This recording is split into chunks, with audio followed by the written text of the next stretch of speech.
Wow. Good afternoon. Good afternoon. Welcome. Welcome. Bienvenue. Welcome. Bienvenue. Yeah. I would like to be able to say hello in 25 languages. Well, say hello to this. It's July 10th, July 2024. 10th, Wednesday. And this is your Skeptics Guide to the Universe. Oh, There's my the little God, logo. that's a Look at lower that third. Look at that lower Look third. at that lower third. On the broadcast today, welcome in, everybody. Topics, let's see if they show up. What the hell? Autonomous safety, which we'll talk about a little bit. Little aspartame. Yep. Little dementia, maybe a little Parkinson's talk, and what then depressing. WTF TikTok. We might save those for when Steve comes down.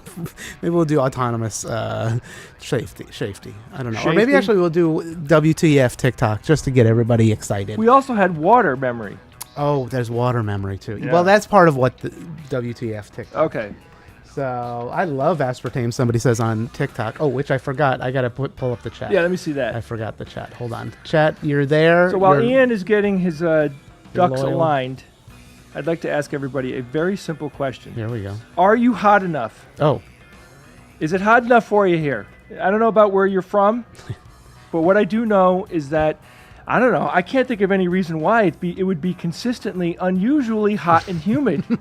Ian, do you have any input on this? Nah. I mean, have you seen snowballs? They are there. And if snowballs exist, snowballs then exist anywhere, then there's no global warming. No global warming. Actually, speaking of which, I don't know if you know, Jim Inhofe, the infamous snowball guy, died. He died. He died a couple days ago. He was in his 80s. He had a good 80 there. something. You know, he's a little bit of a ding dong. Given his particular views on climate change. Why would you develop a beef with global warming? These are the things I don't understand. You're gonna pick, hey, I'm gonna be against global warming. It's like, why? What's your rationale? Like, I'm gonna go against thousands of expert climatologists to say I know better than they do, because one wacko scientist, somewhere decided to say that they don't agree with it, or Bro Rogan decided that he doesn't agree with it. Oh Lord. Yeah. So it is these little things that I think. Well, presumably he's like in the pocket of somebody with a bunch of money. Who? Right? Joe Rogan? That to do too. But I'm talking about Inhofe was. Oh, okay. But I was going to say Joe Rogan is the guy with a lot of money. Oh, that's true. Yeah, he is the pocket. Yeah, he's loaded, or man. The money, whatever. Died before he learned how wrong he was. I mean, you'd have to live pretty long, I think, I mean, you can see now, obviously, scientists, but like to really experience it, it's going to take a while. I don't think someone like that would ever learn. I mean, first off, they wouldn't learn.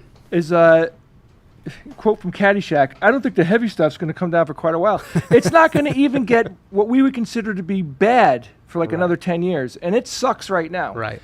My friend lives in Texas, and his report has been like, it is markedly more hot, and he can't deal with it. Right. It is horrible. I mean, Texas is also getting hit by the hurricane, right now. That's bad. I saw a video of that, man. Whoa.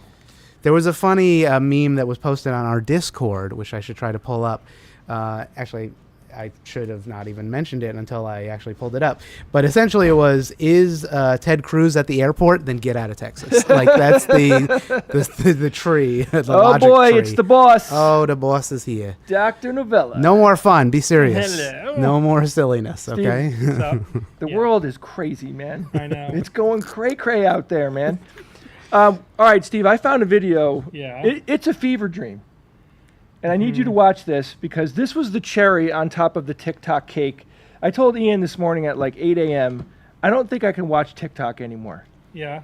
Because it's You're overloaded. It's For a funny, but variety of this reasons. video to me is like, it's like this is what TikTok is at its core. If TikTok had a soul, this is TikTok's soul. Let's watch that. Okay, God, hold on. I gotta actually pull that up because it's so ridiculous. No, not Waterhole. Whoa, Right, not whoa. that one. That one was too intense. Actually, did I even? Yes, I did. There it is.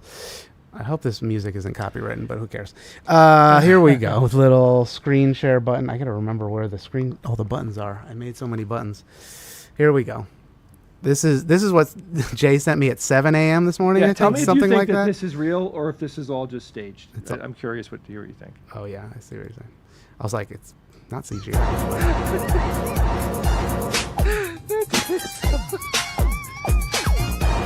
You know, it's funny because there's an overdub of somebody laughing. This one, I don't even get this. I don't get this one at all. When that guy stands up, he's like, what the hell are you doing? The guy throws something at him. I mean, what the They just hell? beat him up. Is that staged? So that's WTF TikTok.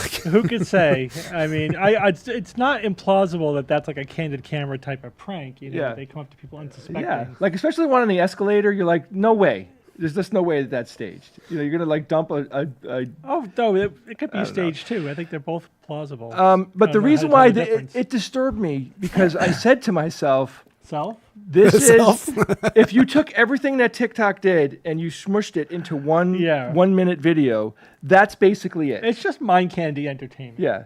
No, but to me, it's the idea that like TikTok has been doing damage to me and Ian. Like, the research that we do, research. But that's it's that's research. only one aspect of TikTok. That's Right, not and the damage. everything. No, you missed And my it's not- point. I said if you take everything I don't and know. I smush don't it into think one it doesn't video, capture the absolute crazy pseudoscience alternate reality of TikTok. that's true. That's true. Which is to me the worst aspect of it. The no truth, total, complete bullshit zone. Yeah. That is TikTok. I was talking to a friend of mine, and they were asking me, like, what do you think about TikTok? I'm like, I don't even know how to answer this. Okay, let me see. Let me tell you what I think about TikTok. Yeah. There are people that are creating content on TikTok that don't even believe the nonsense that they're saying Yeah. just to get attention and clicks. So we have completely shifted into like infotainment as a Just a product. pure attention seeking. Reality is off the table. But Doesn't that's matter. the evolution. That's exactly what the evolutionary pressures of social media are, right? I mean, so Yep. this should not be This is the lowest common denominator. should not be right here. surprising. You know, you create a venue in which attention is essentially the one feedback loop Yep, in terms of positive reinforcement, right? That's the selective pressure. exactly. Selective pressure is attention.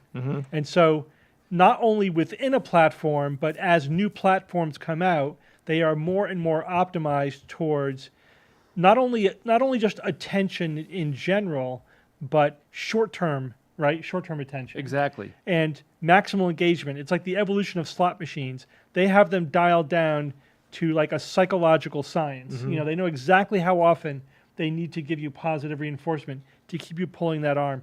I think the same thing is happening on social media. Yeah, it's like the evolution of social media is driving it toward this you know, eyeballs, clicks, attention, and that's super it. and super short videos. And so that's what TikTok is. Yep. Okay. Yeah, and it's an indictment of human psychology and the it is, and the man. American educational system. Now, you know, it's There's some good science. It's out good. there, There's good but stuff. It's, you know, It's it's a like tool that everything. could be used for good or for bad. But again, the low common denominator is just where the evolution happens. Yeah. Because there's nothing preventing that from happening, right? There's no editorial layer. Yeah. There's no top-down layer. It's all bottom-up, Yep, right? yep, And so definitely. this is the bottom-up. Bottom-up means is subject to market/evolutionary forces.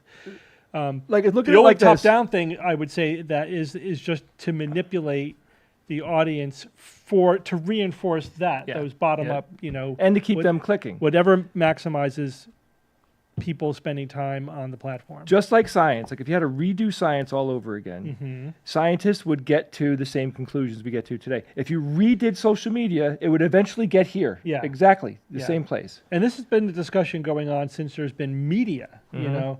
And so I certainly remember it in like the 70s and the 80s, how daytime television is now, gearing towards the low common denominators, all infotainment now. It's going to destroy society.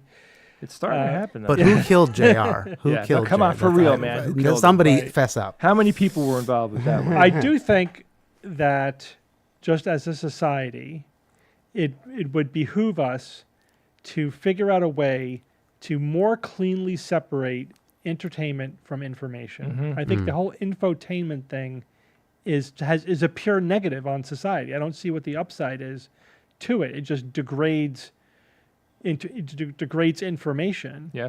You end up with a TikTok generation. That's exactly what it leads to, sort of inevitably. Yep. It's just technology. It's just it's adapting to the technology. The technology is adapting to it to try to optimize it. It's like if we had recreational drugs with no limits. Yeah, right. Think about what would happen. The only feedback loop was what gives you a more intense experience or whatever, and that was it.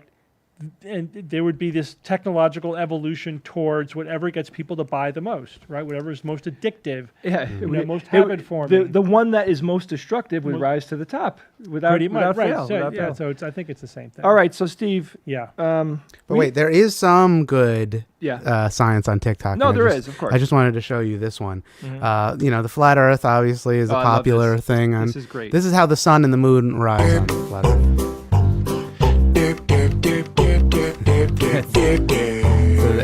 So there you go. So what we're seeing here is, as per the flat Earth model, right? That is an accurate rendition of what they say is happening. I think it's actually probably more of a joke because I think what they say isn't it like it's a spotlight and it shines directly down and there's no. What did they even say? They say it's perspective or something, right? It's an optical illusion. It's right. So you don't actually you can't see it that far away. Yeah. So that's not what they say is happening. They just have like the moon and the sun rotating around the disk. Yeah. And then sunset happens when the sun gives to the other side of the disk, which of course does not explain what actually happens. Anyone who has watched a sunset over the ocean or a sunrise over the ocean, I mean, you can see a clean half of the sun. That's not an optical illusion. That's not perspective. That's the sun dipping below the horizon. It's unequivocal. There is absolutely no doubt to that. And they're just throwing out that term. It's perspective. But they don't have an actual explanation. Yeah, okay, well, show me the physics of that. They don't have, they can't show you how that works because it doesn't work. They're just throwing out a term that they don't really understand just because it's vaguely, it's just a complete dismissive kind of hand waving. Oh, it's perspective, Yeah. Well, look, if you're going to make statements like that, and this goes across all of these ideas, then the idea is it's built into your statement that you're overturning hundreds of years of science. Yeah. And millions of scientists, physicists, and amateurs, who would be in a position to know as well. Anybody with a telescope, could potentially falsify the geocentric, cosmology if flat Earth were correct. Any airline pilot, you know what I mean? Of course, yeah. Yeah, the amount of people that would have to be lying in order for that secret to be kept. If every airline pilot has to be indoctrinated into the flat Earth theory, that means that they're all expert liars. You know what I mean? Not one of them has ever breathed a word, Now we have, I know it's not a huge number of people, but we have commercial suborbital flights. People can go into, take suborbital flights, but high enough that you could see the circle of the Earth. You know what I mean? And so there's going to be an increasing number of civilians who have firsthand experience seeing with their own eyes, the sphere of the Earth. Yeah. Plus, also people who go up in like the balloons at the high skydiving people, and of course, no one has done that and shown evidence of a flat Earth, right? It never cuts the other way. It's just it proves the Earth is round. They go, okay, they're now part of the conspiracy. Yeah. So anyone who basically, adds to the mountain of proof that the Earth is a sphere, and the flat Earth is wrong, just becomes part of the conspiracy. So let's jump into some topics which we have. Let's go again. So it was the autonomous safety. We also have some aspartame and some other things. I think we've exhausted the WTF TikTok for today. Yeah. Let's get to the cyclists. So you guys are familiar, obviously, with autonomous vehicles. Yes, we are. What do you think bikers think of autonomous vehicles? Yeah, I read this article. Yeah. The idea is that bicyclists are reporting near misses that are not getting incorporated into the data on like accidents with autonomous vehicles, and so it's undercalling like how dangerous they are or overcalling how safe they are, depending on how you want to look at it. Now, the companies like Waymo and whatever insist that their cars are still more safe than human drivers, which may be true, right? So it's another one of those situations where, what are you comparing it to? If you're comparing it to zero incidents, obviously we're not anywhere close to that yet. If you compare it to human drivers, which I think is not the only comparison, but I think it's a very relevant comparison, I think they are better. Yeah. But of course, I think people are going to have a much lower tolerance. There's just something different. Like if there's a distracted driver barreling down on you and you have to get out of the way, you're like, that asshole, Yeah. But if there's an autonomous vehicle who doesn't know that you're there, that is just barreling through your space, it feels, I don't know, it feels different, right? You think it's not just Worse some somehow. asshole, it's not an aberration, it's like these autonomous vehicles are dangerous. This Sure. robot is this, emotionless, cold robot was going to just plow over me like I wasn't there. But where are the statistics? I mean, we're But talking. the point is, the statistics are not. The bikers are claiming the statistics are not accurately reflecting reality because they're not recording these near misses that but- they're reporting. Okay, It's not getting into. Are the data. near misses relevant? Yeah. Like Sure. wouldn't it just come down to? If you had to jump out of the way of an oncoming car and it doesn't hit you, should that not count? But wouldn't that be happening anyway? What do you mean anyway? Like with human drivers? Statistically, how many times does a cyclist have to jump out of the way of an automated car versus a car with a driver? Yeah, well, that's different. So you're saying, if you're making the point that those don't get reported for people drivers either, that's a fair point. But what they're saying is you can't say that there's this many incidents when that doesn't include people who prevented the incident by jumping out of the way. You know what I mean? That's still a failure of the autonomous vehicle. Yeah. And it's still something that the programmers of the autonomous vehicles need to know about. So it's not just about the comparison. It's also about the feedback loop for the autonomous okay. vehicles. I mean, I'm sure that would end up being statistically relevant. Yeah. But I wouldn't be throwing the baby out with the bathwater. No, I'm not saying that that we should throw out autonomous vehicles, that this is a deal killer. It's just that it's one wrinkle to this complicated story. Yeah.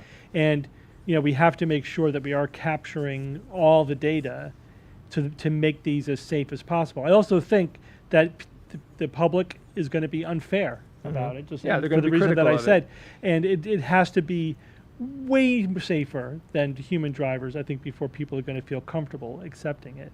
I think it just feels so much more out of control when a robot, like AI, is in control. Yeah. You know what I mean? Yeah, and there will be instances where autonomous vehicles accidentally kill people, and then robots accidentally kill people. All that's going to happen. Yeah. Everything accidentally kills people. But we have to make sure that we remember that the thing that's relevant really is the statistics. It's absolutely. Yeah. And of course, the media is going to jump all over any incident. The thing is, like, there's 300 million people in the United States, right? And there are obviously 8 billion people in the world. And so if you're just looking at, like, how often does X happen, there are isolated incidents of almost every product out there accidentally killing somebody. You know what Absolutely. I mean? If you want to search for it, like, the rate never seems to be zero because something weird, bizarre, unlikely is going to happen, you know? So like for the one incident that happened not that long ago, 6 months ago or so, for one, it was one of the autonomous vehicles. And again, when we say autonomous vehicle, we mean there's no human driver, not an assist. Yeah, it's 100% the software. Yeah. These are not cars that you could just buy. It's not like a Tesla where you turn on the driver assist. It's a fully autonomous vehicle operating within, you know, a zone that they're allowed to operate in. But in any case, there was that case where one car hit a pedestrian, knocked them under an autonomous vehicle. Oh boy, that's complicated. And then the autonomous vehicle dragged them because it wasn't aware that there was a person trapped underneath. Right, and how would it be? Well, that's the thing. And so they basically learned from that bizarre incident. But again, it happened. They have to put a sensor under. They got to put a sensor under the car, Yeah. so that the car knows if there's somebody underneath it. Oh boy. You know, because they didn't anticipate that scenario. The incident was caused by a human driver, but exacerbated by... Still, you know, okay, so good. They figured out that, and this will continue to happen. But that became a thing, you know. It became like, oh look, they're unsafe, and they suspended the autonomous vehicles in that city for a while until they figured it out. Yeah. So imagine if like we suspended traffic every time there was a human-caused accident. Like obviously it would never flow. 30 was it now in the U.S. It's something like in the 20s or 30,000 people a year die on the roads, and obviously like twice as many are injured but not killed, and that's down from a high of 40 to 50,000, and that was hard won through airbags and seatbelt laws and whatever, tweaking the traffic situation and speed limits, et cetera, that we've gotten it down to 30,000 a year. Imagine if there were 30,000 deaths from autonomous vehicles a year. Yeah. It would be a robot apocalypse or whatever the press would it's call all it. It's all how it's packaged. Yeah. You know. Yeah. Steve, there are some things going on here that we need you to take a look at. Sure. Oh boy, which one? Well, we got more stuff. A plethora of. I did find a video of a cop pulling over an autonomous vehicle. If you want to see that. Yeah, what is that? What happens then? That's pretty funny. So, oops, sorry. No, can you show me out at 7th Ave in Osborne? I got a unmanned vehicle that was kind of taken off from me. It's a it's on the run. It's not every day you see a Phoenix police officer pulling over a driverless car. It lowers the window. But that's what happened June 19th after the Curiosity. Yeah. I thought maybe there's a passenger or something. No, like, the construction here? Yeah. It was, Let's see if I'll skip to the part where it's like he has video of it. Erratic driving is not completely out of the question for the artificial intelligence. It was making a right onto Washington. Almost hit me. I had to swerve into the fast lane. Phil Briggs says Tuesday. Yeah, so I mean that's pretty interesting. It's good. This is all part of the process. I get it. I just think it's interesting to think of the idea of a cop pulling over a driverless car and the window went down. Right. Why? I mean, there was some science fiction show I saw, near future kind of thing, where there were fully autonomous vehicles were the standard. Like all vehicles on the road were autonomous vehicles. But except for like police cars were still had police officers in them. But it was all integrated, so they could just stop the car. They could take over because they had the software. Of course, it makes sense to completely take over the autonomous vehicle, and make it do whatever it wanted to do. I mean, the cop should at the very least be able to tell that car to pull over so they can pick it up. How did it pull over? I don't know. Was it programmed to pull over when the sirens are behind? At the beginning, he's saying something about like I got a driverless car, so they probably have a way to contact the company. Okay. Yeah. And it should be more. It should be more integrated. I think. But here's the other thing, though. If that's the case, that means it's possible theoretically for anyone to hack the car. Right. Yeah, they got to just come up with a better way to do it. Yeah.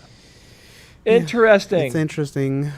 Thing. Right? Anyway. Would you drive in an autonomous car that was potentially somebody could take control of it? No, that'd be terrible. Yeah, that'd be. I mean, you sit on a train.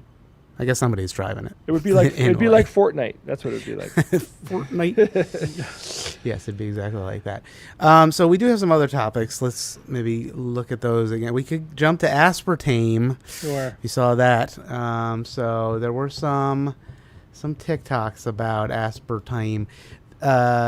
This woman or person, Blood Flower, on TikTok does a pretty good rebuttal against this. She's the one with the despondent look. It's like this person. But let's just like hear the claim at least the beginning, then maybe we could spin off of that. I just found this out today. If your diet soda reaches a temperature above 86 degrees, the aspartame will break down and get toxic. It could make you so sick. Before we begin, let's just put on our thinking caps and think critically about the information we were just given. How hot on average is the human body? About 98.6 degrees Fahrenheit. Is that more or less than the 86 degrees Fahrenheit that we were just told makes aspartame toxic? Awesome. Glad we could do that. Anyway, she goes on to I didn't notice the thing was on there. Whoops, sorry. That was covering her face. Anyway, so she goes on to pretty much decimate the arguments. But what are your thoughts on aspartame? It's like my take on this is that the person that made the video that she was watching might not have created that complete line of BS. But at some point, if you go back far enough, somebody made it up. They either misinterpreted something that they read or they made it up out of whole cloth. And that's where most of TikTok's content comes from. It's that. It's that one ignorant person borrowing misinformation from another ignorant person and presenting it as if they're like this freaking genius who figured this out. Yep. And, so the whole aspartame thing has been going on for as long as there has been aspartame, like back to the 80s, 70s. There's been this, whisper campaign, this sort of conspiracy theory about aspartame, that it's toxic, it's horrible, blah, blah, blah. It's one of the most, if not the most studied food additive in the world. And it's not only by the U.S. That's other people. Again, I always marvel at the conspiracy theorists who have the implicit assumption that the United States is the only country in the world. It's like, there are other regulatory bodies, other nations around the world. There are international organizations like the WHO, et cetera. So aspartame is approved by many, many, many countries after reviewing thousands of studies over decades. It's simply, it's a safe food additive, period. You would have to drink massive amounts of it.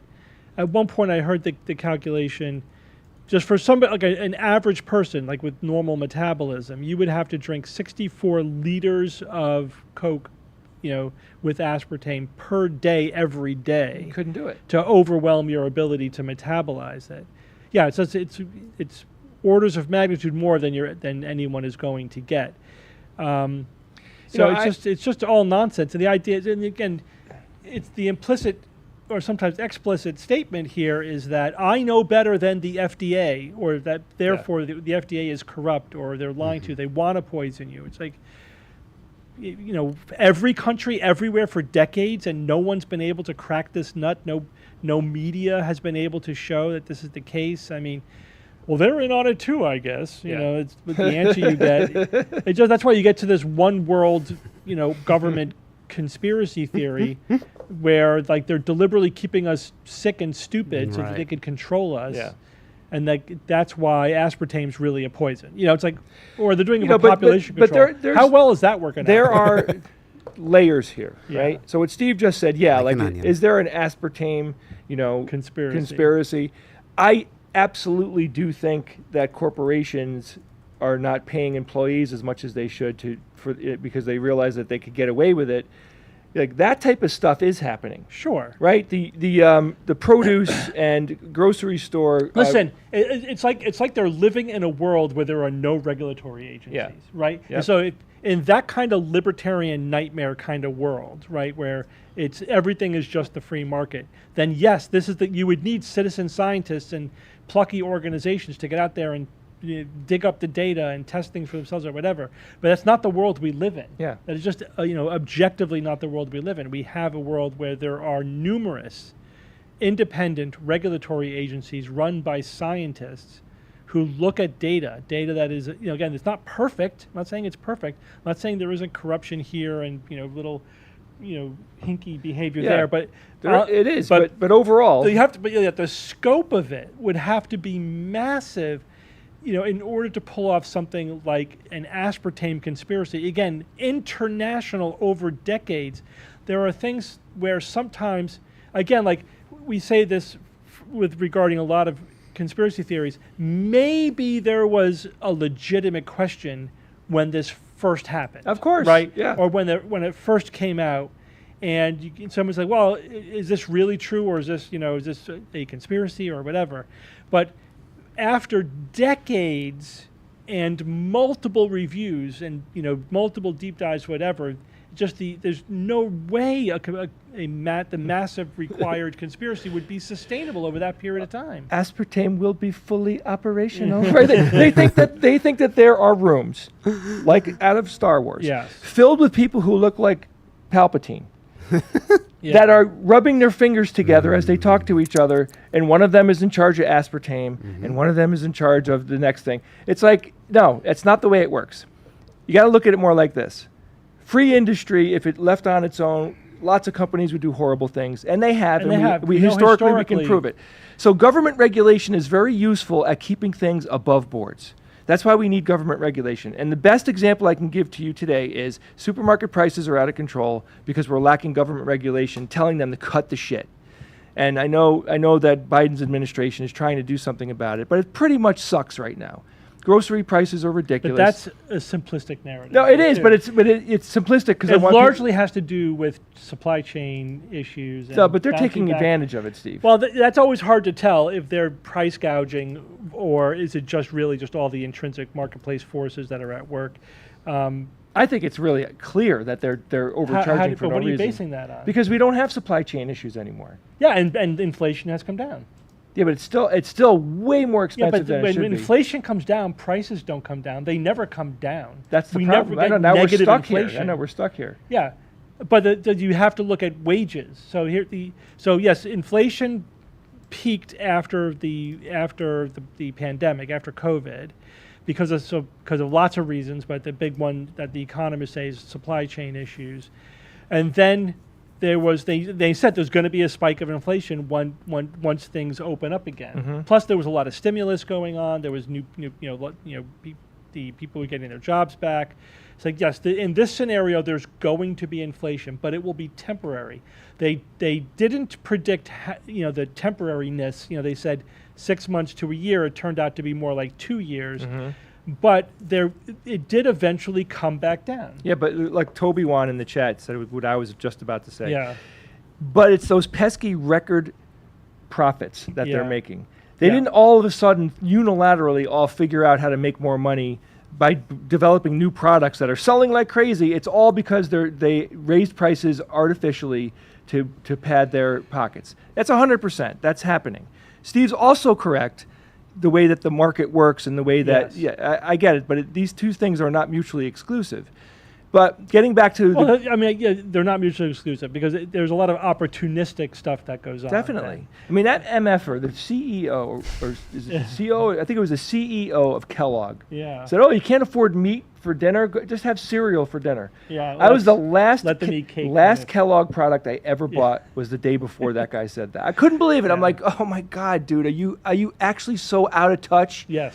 That's it. Yes, they are. Like, did you just step off your private goddamn jet coming home from Europe and decide to say that? To finish what I was saying, though, what typically happens after like a spike of inflation is that people perceive prices as being higher, even if their wages have kept pace with the inflation. That's true. It's just our gut.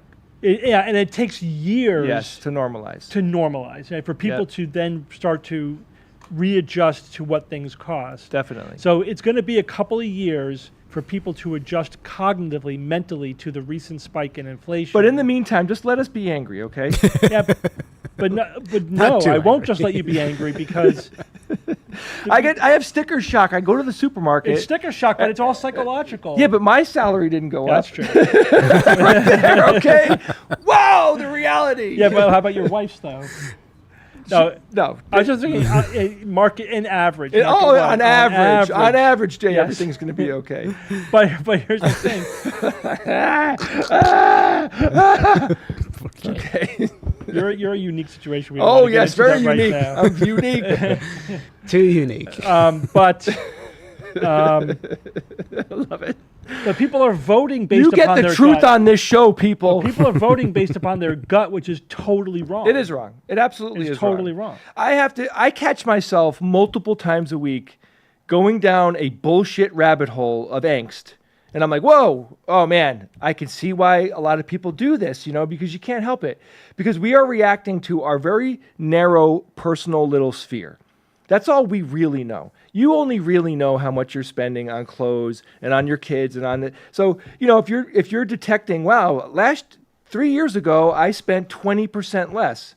But most people don't go, well, let me add in how much more money I'm making and kind of make all that work. I certainly didn't start thinking about that until I read a financial report. And I'm like, oh, okay, I've got to go like this with my scale a little bit. Yeah. It's hard, though, because the emotions always, for the most part, beat intellect. Yeah. They're very powerful. They're lizard brain feelings. Right. Your intellect is not a lizard brain. Your intellect came later, and it just isn't as strong. That's why developing your skeptical, box of wonder over here, being able to use critical thinking and skeptical thinking and training yourself can tamp that down and give you a better, chance at understanding what's really going on. All right, so there's claims now in the chat. Someone said no one's salary went up except people who didn't need it, or wages are way behind economic growth.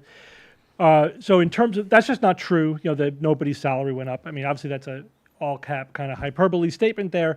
If you look at across the board, people have been getting cost of living increases in their wages because we have historic unemployment. I mean, a historic very historically low unemployment. Yeah.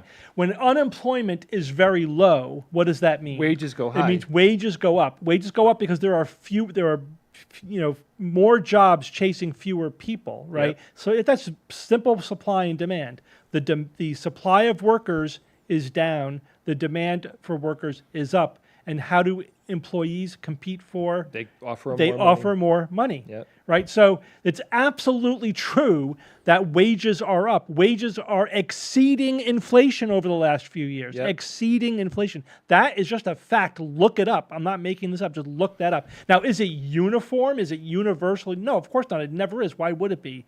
That's kind of magical thinking.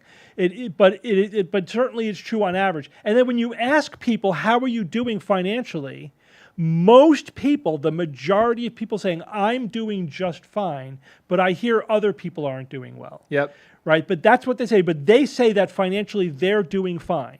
Yeah. Most people. Right? Yeah. They're making more money. More people have jobs, which of course makes infinitely more money than not having a job. And it's been exceeding on average inflation. We have historically low unemployment, which is the part of what's driving up salaries. These are all just facts that are out there. Read Forbes, read in economic sources. This is just the numbers. These are the numbers. If you have a 401k or a Roth IRA or a stock market is booming. Like I was arguing with someone on Facebook. It happens all the time. And and then I pulled out my big gun. I'm like, well, I got to tell you, man, you're complaining. I don't know what you do for work. I don't know what your salary is, but my retirement has skyrocketed in the last 2 years. Yeah. Like it took off big time. And you can't argue against that.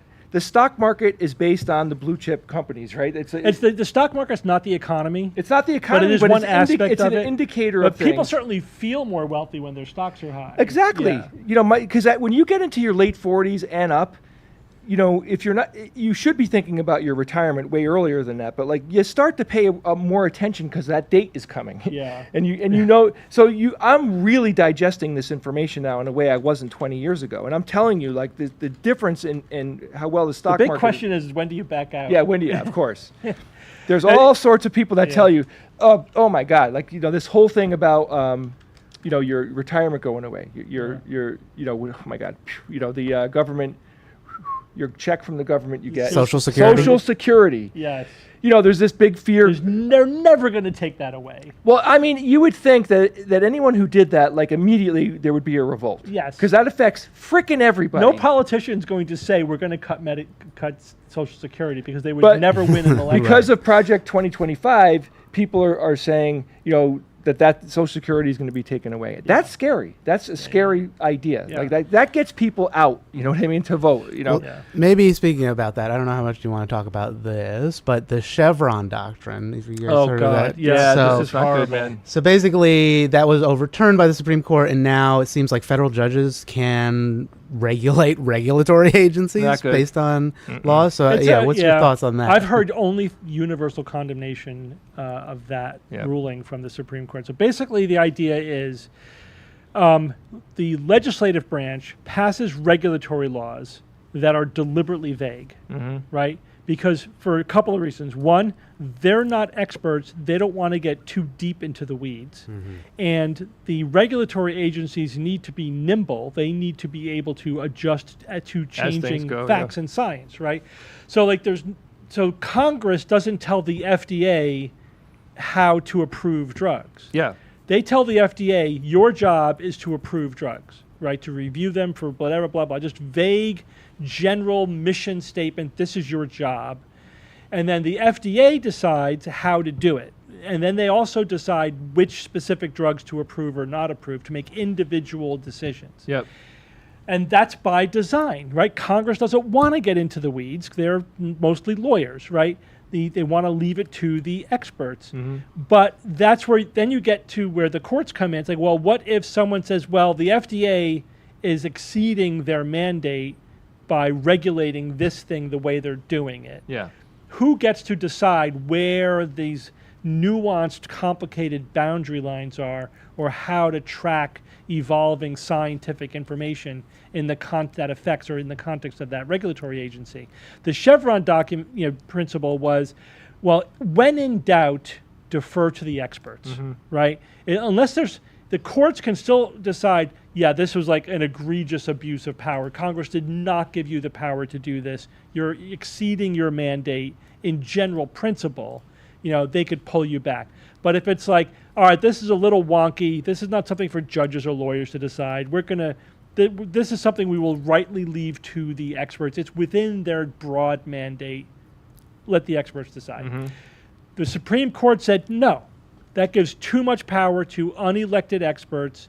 The courts should decide if either legislatures need to be absolutely crystal clear and unambiguous in their regulatory laws, and any ambiguity will be resolved by the courts. So almost like completely bypassing the actual experts who are just going to execute, the regulatory mandate, but that's it. So that's a massive shift of power from experts to judges, and nobody likes this idea outside that I've seen. Outside, I think of the libertarian hard right, judges or people who are paying enough attention even know what it is. The whole Chevron thing is. I've been critical of legislatures or the courts getting too heavy-handed with things for decades, because every time it happens, it's bad. Yep. It's never like, oh yeah, thank God they stepped in. Those regulators were out of control. It was always like, we're going to carve out an exception for chronic Lyme disease from the we don't want the regulators to. Why? Because some pseudoscientist managed to convince some idiot legislators who are scientifically illiterate that there was some kind of conspiracy, right? It's always bad. I've never seen it go in a good direction, bypassing the experts in favor of a political process. Oh yeah, it's just politicizing what should be a science-based, apolitical exercise. It should be going the exact opposite way. It should be going the opposite direction, absolutely. All right, Ian, we have another video for Steve. We have actually, these are articles, and I don't know which ones you had a chance to read. None of them. Okay, so this one was the New Brunswick neurological disease, the mysterious one. If you read that, we could maybe pour over that. And then there's also Acupuncture and Parkinsons. Oh boy, which might, that's obviously probably in the wheelhouse. Before we do that, I'm actually about to send the email, but I want the Wednesday live stream chat. If you're here, let's put like a fun little phrase in the email. I have a little section for that. So somebody in the chat, hit us with a phrase that's maybe unique to the stream or you think would be enticing Just it can be anything. It can be just funny. Anything? Basically, I'm saying that hey, the Wednesday live stream chat is saying blah blah blah. Oh, in the email. In the Okay, email. okay. So just to We kind of want something to summarize this whole thing. or provocative Yes. or fun or silly or Whatever it you doesn't want. matter. Just it can be whatever. While I pull up this article. Okay, so you guys go about that while I'm pulling this one up. Okay. Oh yeah, let me flip this. So All right, we have a winner. we have a winner already. Butts, coconuts. There it is. Okay, thank you, Chris, for that. Very professional there we thing go. right there. Yeah, it's so good stuff, though, man. yeah, this here. Let me scroll down and maybe you could read this a little bit. Well, let me just add that to the email. Well, it says butts coconut. So apparently this is New Brunswick and It's in Canada. Canada. Canada. And it's a mysterious neurological symptom suffering from a shared illness. It seems like they have documents to prove that it's not actually happening, and the government officials misled the public about it. Misled them into saying that it was. That it the was government happening. was trying to say that it was happening when there are documents proving that it wasn't happening. Apparently, yes. Usually it goes the other way around. So Right. what was the government's motive in trying to convince people So that there here's was let's an see. illness that didn't exist? What stood as a cluster of 33 patients in December 2020 grew to 48 patients that were formally recognized by the spring of 2021. At that point, the province of New Brunswick closed admission to the cluster, according to internal documents. However, letters to Canada's chief medical officer indicate that as early as 2022, rather, the original lead neurologist on this file continued to see new referrals in excess of 100 patients. Okay, so let's see what this says. What is the syndrome? Yeah, let's see. Seem to only care about whether or not. I think this is actually not going to get into the. It's an undiagnosed neurological syndrome or syndrome of unknown causes. Let me Which scroll exists. down. It's not Yeah. like we don't just encounter mysterious diseases. So it's most likely a new disease. We haven't seen this anywhere else, and so it is of unknown etiology. But the symptoms are very much like CJD. What's CJD? Actually, I'm never. Creutzfeldt-Jakob disease. So that's hard to say. With the symptoms, if you have CJD, you're dead within 6 months of the diagnosis. So are these people all dead now? Because if they're not, it's not CJD or Right. like CJD or anything, or a prion disease or anything like it. Right? Yeah, I mean, this one is saying, from my father's perspective, he has symptoms from essentially 3 different diseases, but he doesn't meet all the criteria to be diagnosed with any of them. Yeah. So that's that seems like a what's the word when you constantly are looking at WebMD? Like, something my sister has, which is like hypochondritis. Ian, here's a good quote. Oh, God. Inspired by Stephen mentioning it, I got a firefly petunia. Now it went invasive, and my backyard looks like Pandora from Avatar. Okay. I thought Butts Coconut already won, so. Well, this is a runner-up. Okay, this is a runner-up. All right, well. Yeah, mine are doing well. I got them on my deck. I didn't put them in the yard. Are they going They're in crazy, pots. though? They're growing really well. All right, cool.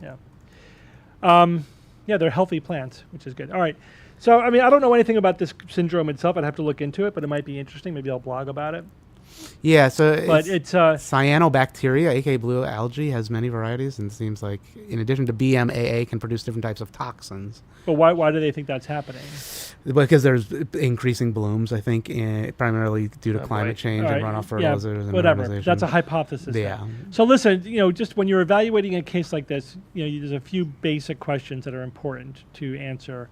So I'm only hearing about quote unquote symptoms, right? Symptoms are what patients experience. Mm-hmm. Signs are what we see objectively, right, on examination, for example. Mm-hmm. And then there's laboratory abnormalities, pathology. So are there, or is this comprised 100% entirely of symptoms? Are there any objective abnormalities seen on neurological exam? Is there any pathology seen on diagnostic tests? Are there any markers even of disease or of a process, a pathological process on the workup? What's the data that we actually have? If it's 100% symptoms, then that doesn't mean it's not an actual disease, but it means it doesn't have to be. It could be something like what we call a functional neurological disorder. right? So a disorder is just people have symptoms, but there's no pathology, basically, just to put it simplistically. It doesn't mean it's all in their head, doesn't mean it's psychologically based. It just means that it's, it has to do with something about how the brain's functioning, but it's not, and it could be, usually it is modifiable or modified by psychological factors, but there's no, in the absence of neurological pathology or a demonstrable disease process. So, if that's what they think it is, then that would fit. And often the other thing is how much contamination was there. Like, is this a mass delusional type of situation? Which again, there are episodes that have happened historically that are demonstrably mass delusions, right? We know this to be the case. Like, for example, the seizure episodes, that the Pokemon seizure flap in the late 1990s. You remember that one? I do, yeah. Yeah, that was 98% functional, reaction to the suggestion that these flashing lights might cause that quote unquote. So you're to summarize what you're saying. It slow down. Don't draw conclusions where you shouldn't. And we need more. Well, these are the questions that you need to. They may have already been answered. I don't know. These are the questions I have going in with the information that I have so far. The idea that the government was hiding stuff may be completely incidental to the actual, real skeptical sort of scientific questions here. I've not infrequently read journalists really trying to gin up some kind of conspiracy or some kind of something newsworthy. What was the most recent time I did that? It was like just a few weeks ago. I'm trying to remember the exact details, but it was like there was this like long investigation by a journalist of some kind of government thing, and they basically came up with nothing at the end, but they weren't going to just flush away years of course not. Journalistic Of course investigation. So they were ginning up the most benign things, like, all right, yeah, sure, some guy distorted that or whatever. They weren't totally clear about this or that, like the usual baseline shenanigans that happen in any kind of government activity. But it was like nothing. It was all a big nothing burger. But they were like these blaring headlines about the malfeasance that they uncovered or whatever. But there was nothing there at all. I say that all the time. We can't waste 3 years of research and walk away with nothing. And say, you know what, they pretty much didn't do anything bad. So you have to look at it from every angle. Like, is this really just sensational reporting? Is it a real government cover-up? Even if there is, what are they actually covering up? Is it just, whatever, their own incompetence, or that something actually was happening, or did somebody just because people in the government, they could be pseudoscientists too. They're not necessarily all going to be experts. So they might have been convinced that there was something going on. Then were just too stubborn to reverse direction or to admit it once the experts said, nope, there's nothing here. They didn't want to say, oh, never mind. I was making this big political statement about something that we was see nothing. that behavior all the time. Yeah.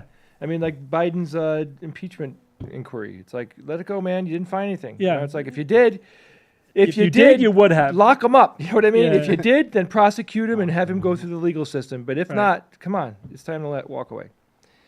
You know what I'm saying, Ian? But they don't do it, man. So the next one, and maybe this is the final one because Steve has to bounce soon, is Parkinson's and acupuncture. I don't know how much you've spoken on that. Obviously, acupuncture. Yeah. A ton.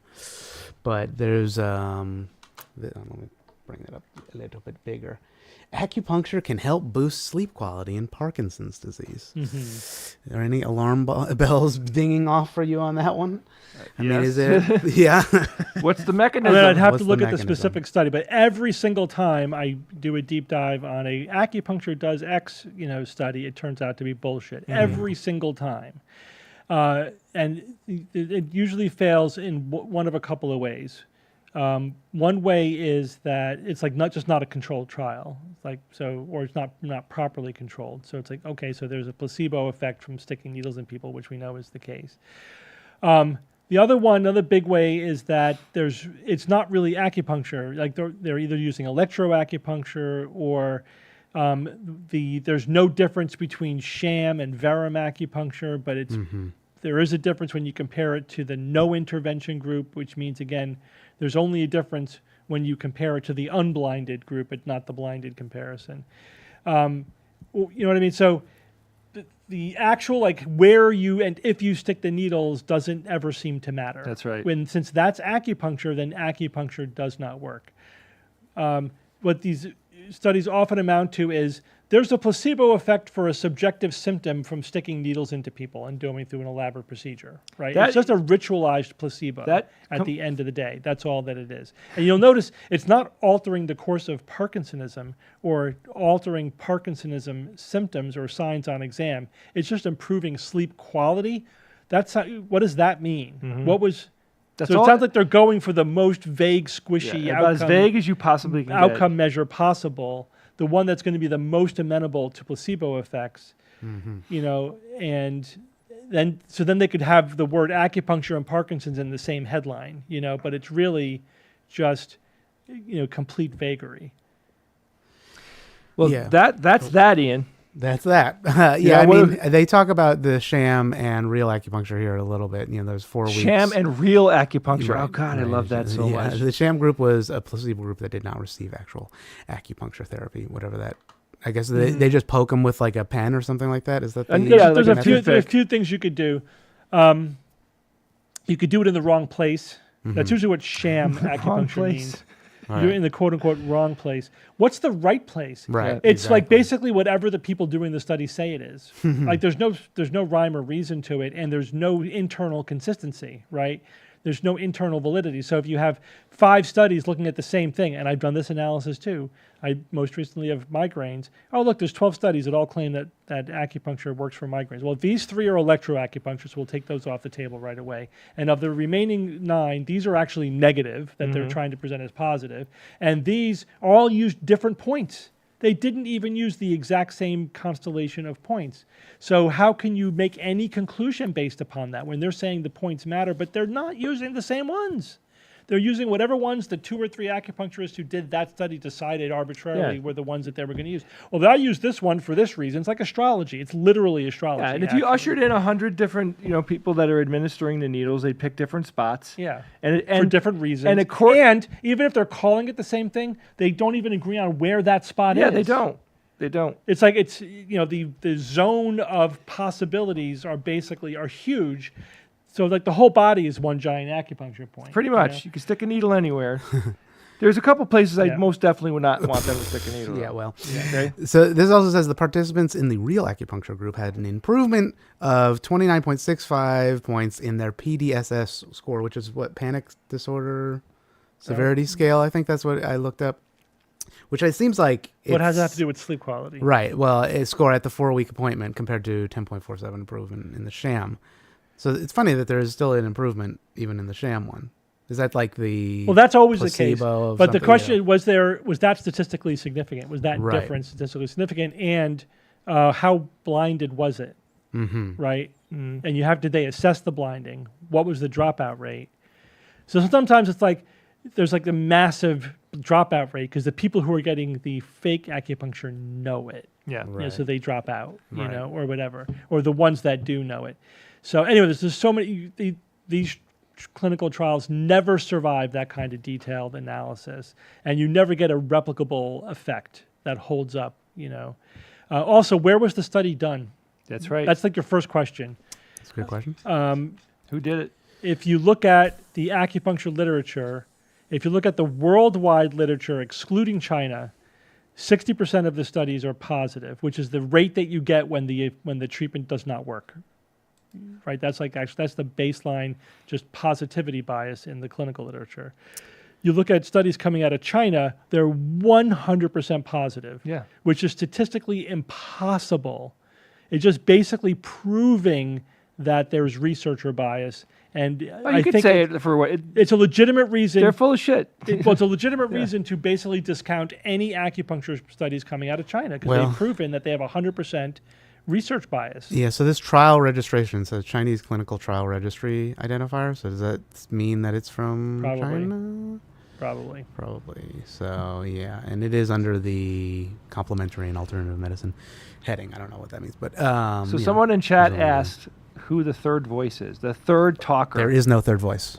It's all in your head. That is our artificial intelligence software program Yeah. that does tech work for us. Our intelligent automated Beep. network. Intelligent is a stretch, but I appreciate Yeah. it. Beep.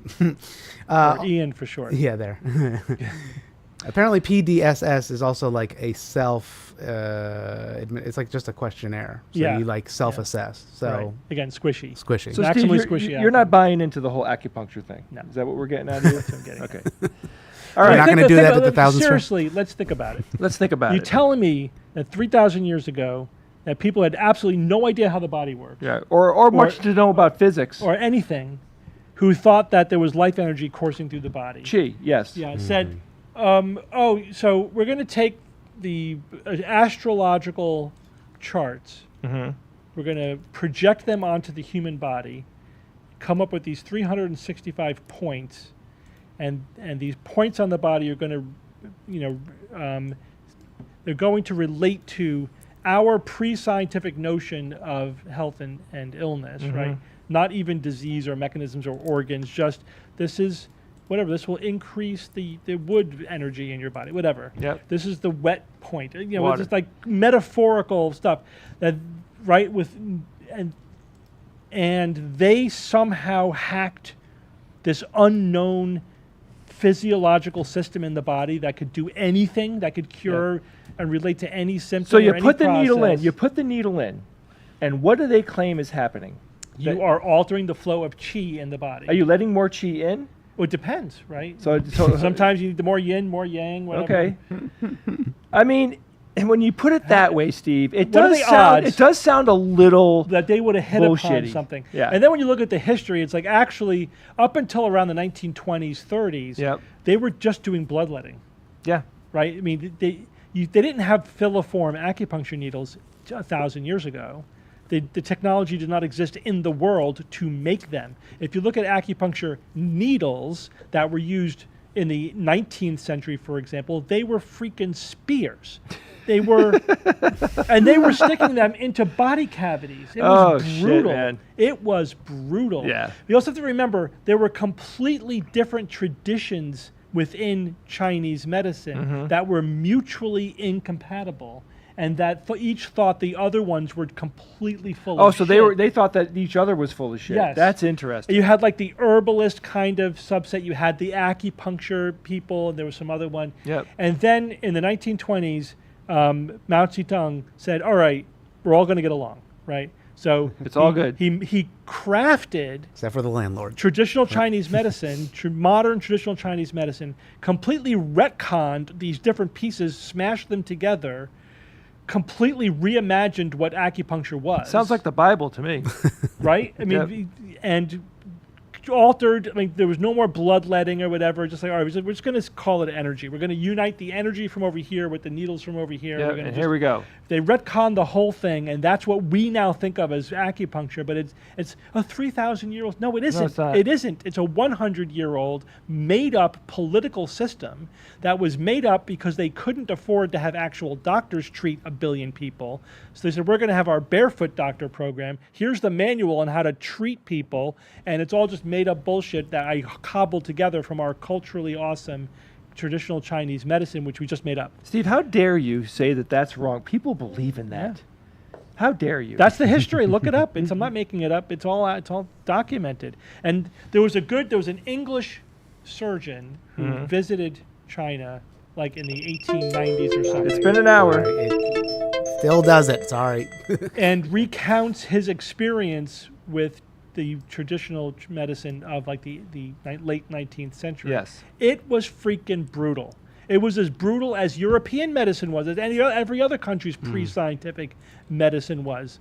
We did horrible things to people in the name of this primitive pre-scientific The fact medicine. that governments... It was no different. The fact that governments allow this type of nonsense to happen, for people, they allow their citizens to spend money on these things. They allow their citizens to receive treatment that doesn't work.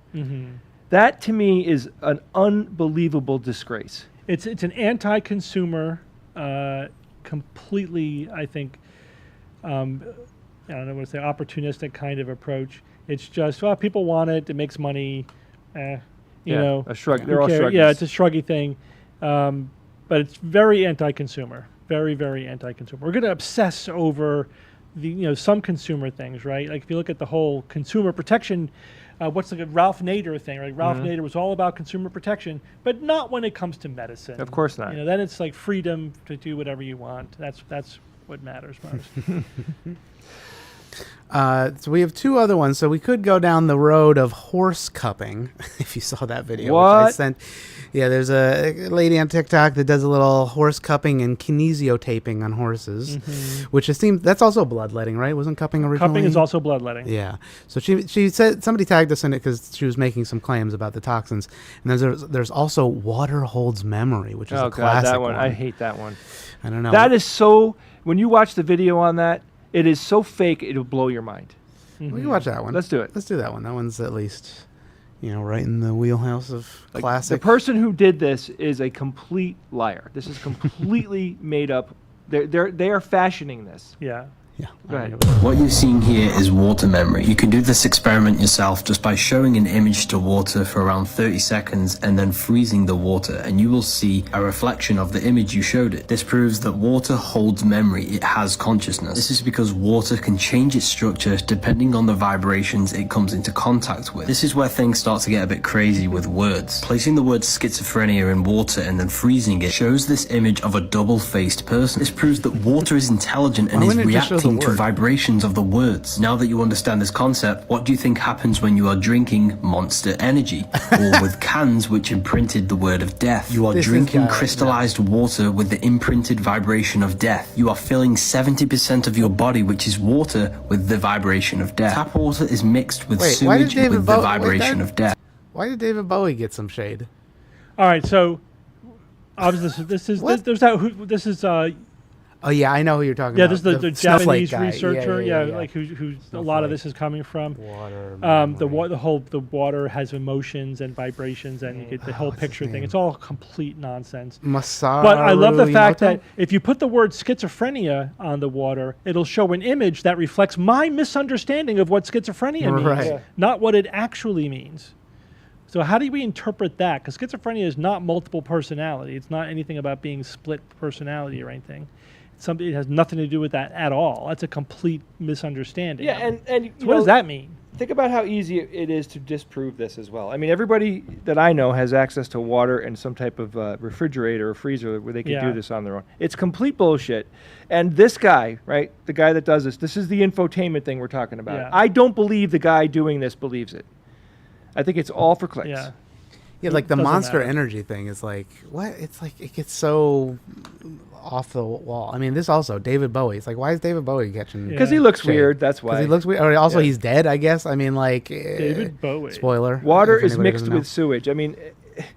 Spring water versus tap But water. the toxins from the water, the crystallized vibration of this water is still very bad. The ancients didn't just build beautiful water fountains for no reason. They had a purpose of moving the water so that it restructures the vibration of the water. Water is basically the internet of the earth. It has It's like, okay, yeah, so what? Like there's what is that? Surface tension in water. Like... That looks like it's too far away to be real, though. Yeah, maybe. But, I mean, it probably... Surface tension is pretty cool. I mean, it's... consciousness and it's trying to intelligence. say. This is That's why an you should inter- never place your car keys or your phone next to your water. The energy codes in my body. It's like, but what if you're playing like a happy song on your phone? Does it make the water happy? Some Dolly Parton? What if you're playing some 9 to 5? Ugh, God, Anyway. I hate that. I hate that so much. I despise this whole manifestation that's happening now with this kind of stuff. And clearly, like, I just can't help but... But people confuse this for reality. That's the problem. And the guy that's doing it, I don't think believes it. It's But, just but Jay's got a British accent. Yeah. Oh, God, it's terrible. It's true. So much misinformation out there. I mean, we are in a active tsunami of misinformation today. So I think it was Dr. Masaru Emoto. Yeah, that's right? it. Emoto that? is a pretty clever... Is that this guy right No, here? it's the guy who did the snowflake stuff, right? Yeah, Where it was like, I love you and something... You get happy, pretty crystals. Right. Right. And if you say mean things, it's... You get ugly crystals. Ugly crystals. Let me see if I can find him. Dr. Masaru... So there... But there are other people who also do like this whole the there water it is. memory thing. This thing. Yeah. Yeah. If you guys remember that at all.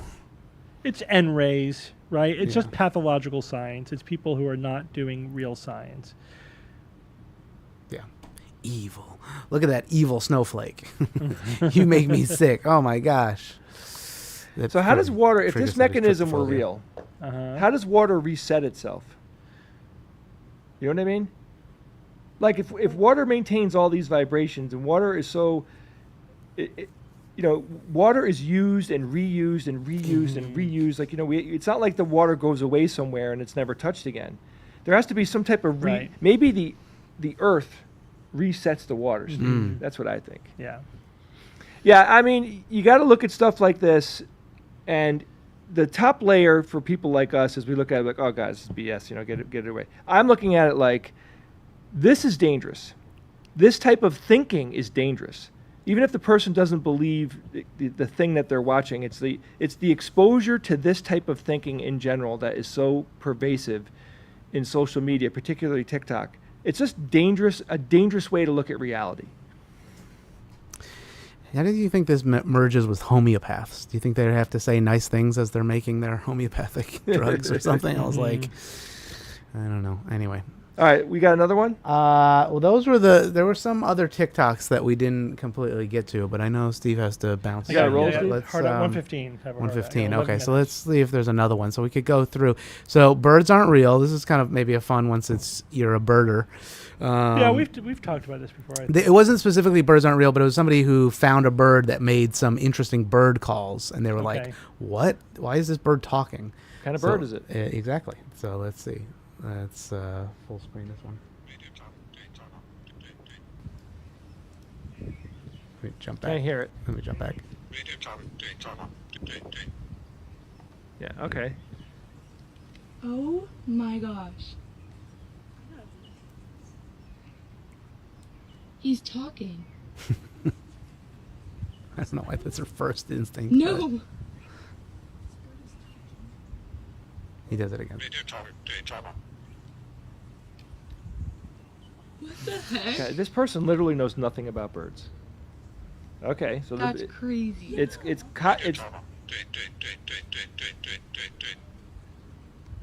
Did she reveal what she's actually thinking?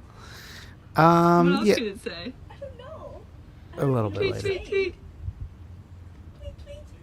It does a different vocalization later, which is fun, but it is talking. I swear to God. It's some kind of magpie or something. Yeah. It had to be exposed to that sound somewhere. Yeah. Is it real? Is it real? Yes, his is real. Watch the video, it was one of the nature shows with. What's his name? The old guy who does every nature show. Oh, Attenborough. David Attenborough. Of the lyra bird. Oh boy, forget it. The lyra bird, like it's imitating the sound of buzzsaws, of camera lenses. I mean, like, click. Yeah, like amazing. Birds can do amazing mimicry. Yep. Yeah, I mean, it just when you watch a video like this, if it's real. Then you're like, okay, how old is this person? Is this a 16-year-old that just got her license and they are just not exposed to the information? Like, this is not anything special right here. It's cool, but it shouldn't be blowing anybody's mind. You know what I mean? It's cool, like when you encounter a bird in the wild that's clearly been imprinted on some kind of man-made sound, is artificial sound. It's cool, but it shouldn't be blowing your mind. Like, is this real? Is it real? It's talking. So apparently there's lots of them in Hawaii. They're myna birds. Myna birds or whatever. Apparently they're thugs. They push around sparrows. I got a bunch of pictures of myna birds in Hawaii. They're cool. They make another vocalization in a second. Like saying something talk about. Let's see, this is the other audio dolly she's hearing. Eyes look like cameras. Eyes look like cameras. Like cameras. It just peed. So there's other vocalization. That sounds like a regular bird. Snap back into it, bro.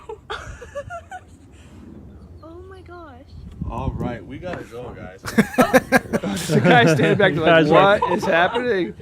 We gotta go. We gotta bounce, dude. Like, dude, get out of here. Whoa.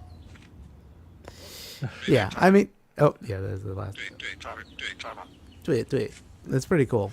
Oh my God. Cool mimicry, but yeah, I don't know. It's just birds do amazing mimicry. Yeah, it's pretty cool. Really cool.